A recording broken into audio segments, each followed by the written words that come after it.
The tea. So the reason why I moved abroad and decided to go to Malta or decided to go to Europe is because as you guys know, if you have been with me, if you have been watching my vlog for the previous year, for the previous ones as well, if you have been catching up with my vlog, I work in a corporate world before, or in a call center, that is. And I've been with the company for 8 years with my previous job. I mean, no offense to the company, okay? I love the company. I love my bosses. I love my colleagues from the management up to the agent level. We're a family. Like, they are literally my second family because we spend most of our time at work. We go out together. We do a lot of stuff together, from team building to everything. Like, I mean, sharing personal things like together, not so much personal, but you know, creating friends at work is actually a bonus as well. But it's not just, but it's just me. Next, parang relationship, it's just me, right? It's not you, it's just me. But technically, guys, it's true. It came to the point that I just woke up one day and realized that I no longer want it. I no longer wanted to go to work. I no longer have the same passion that I did before. I no longer have the same motivation that I did have before. So, which kind of scares me because I feel like I'm stuck. Every day I have that thoughts, like I feel like I'm stuck, I'm not going anywhere. It's just like everything is routinary for me. I already know what to do. I would already know what would be the outcome. It's just the same shit every day, you know. New day, different shit, right? But yeah, so it came to the point that I feel like I'm dragging myself going to work, which is not good. So I thought I'm just like having, maybe I'm just going through something, or I'm just so stressed about work. So I took some time to think about it and took some leave. But when I got back, I was just like, it's the same feeling. And that's when I realized that I really have to make a move forward with my life, and expanded and decided to expand my horizon on a different level, on a different country as well. So that's when I decided to look for my options to the country that I would like to move into, because that's when I decided as well that if ever I'm going to resign or render resignation to my company, I would make sure that I'm not transferring to other call center, because I would like to transfer to other call center, but because I'm moving abroad and I found a job and I'm going to have a different life there. So that's when I decided to look for other options, what I've said.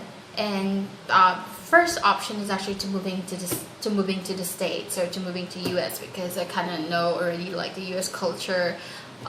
Being in the call center for 14 years, it makes you like kind of embrace your culture already.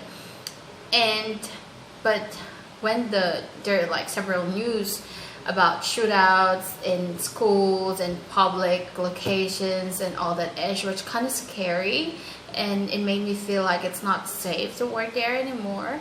So that's when I decided to, why not choose Europe. Most especially, there's like a lot of places that I would like to go to in Europe: Italy, Belgium, Netherlands, Sweden, which I already did for my first year here. So I've traveled for like 10 countries during my first year. So it's kind of magastos, but it's all worth it. I mean, I never regret any single vacation that I had, because I did what I had to do, you know, to satisfy my initial cravings for having a vacation and to going out. It's so much like Coachella. And yeah, so you know, and then I decided to look into which country speaks like English the most, because as we all know, like not all European countries speak English. So that's when I know and found out about Malta. So at first I wasn't like, I was curious about Malta. I didn't know that Malta existed, because I thought that it's just like part of Middle East thing, because of course coming from an Asian country, you're up for the touristy places or countries such as Italy, Belgium, is what I've said earlier. But when I was research about Malta, it's just a small island located or situated in the Mediterranean Sea, beside Italy. That's just 1 hour and 15 minutes by plane, and 1 hour and something ish by ferry or by boat, which is kind of near. We're so near in Sicily, Italy. So one day I'm going to take you guys with me there.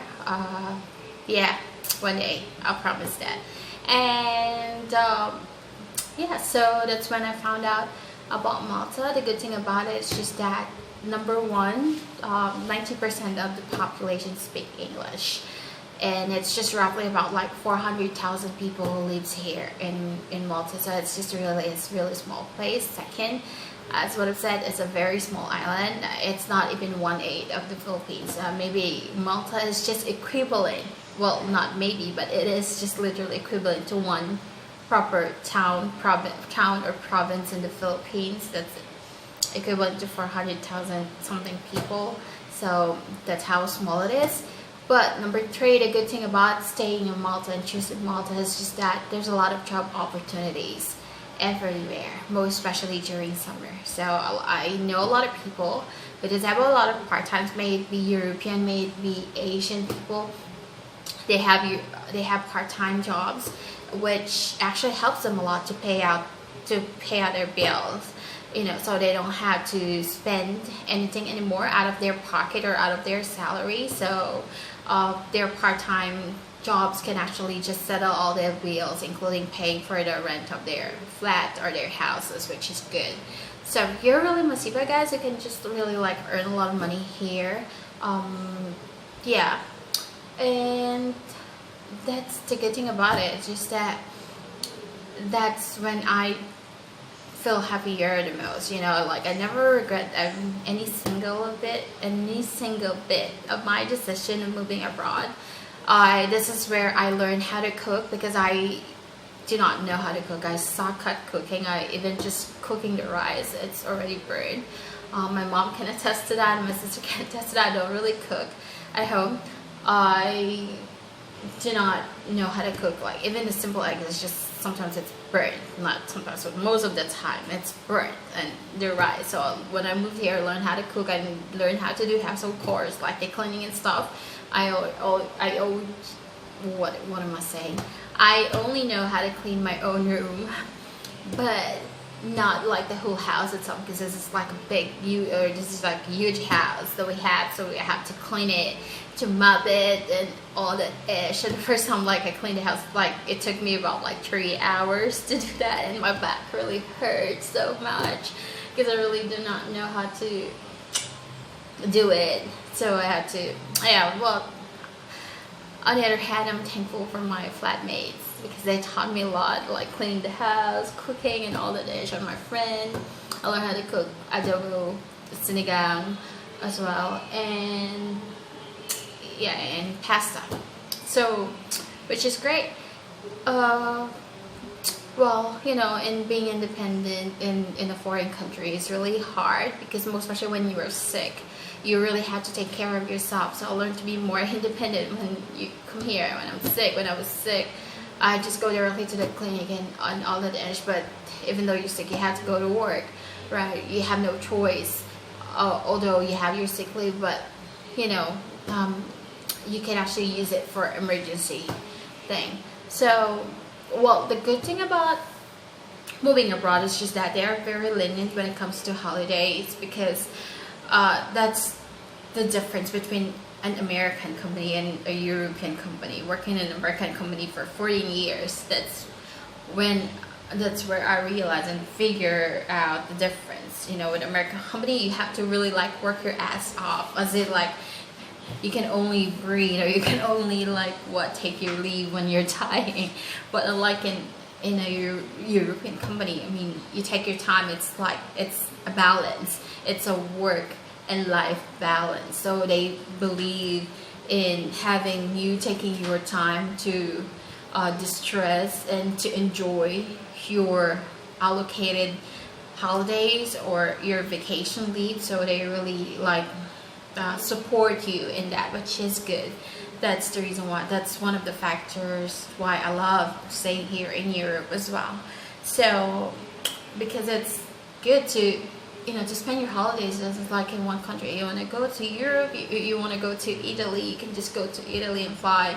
There's a lot of airfare, there's a lot of cheaper airfares going around Europe, except for those like very expensive countries such as Switzerland. You know, it's kind of expensive to go there, and Denmark as well, Norway. You know, those Nordic countries, it's kind of pricey to go there. But moving around like in Spain and Italy, Sweden, it's just like not that pricey. There's a lot of cheaper airfare, more especially using Ryanair. It's a good one though. So yeah, so that's it, guys. I mean, oh, by the way, thank you for those who subscribe to my channel and who keep on subscribing to my channel.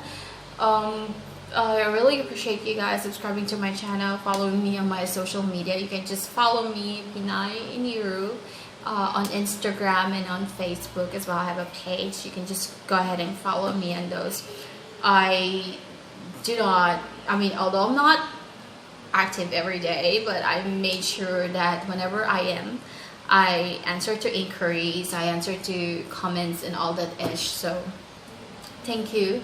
Yeah, thank you as well for subscribing and watching my videos, even though I don't consistently upload, as what I've said on my previous video. I know it's not an excuse, but that's what really life is, right?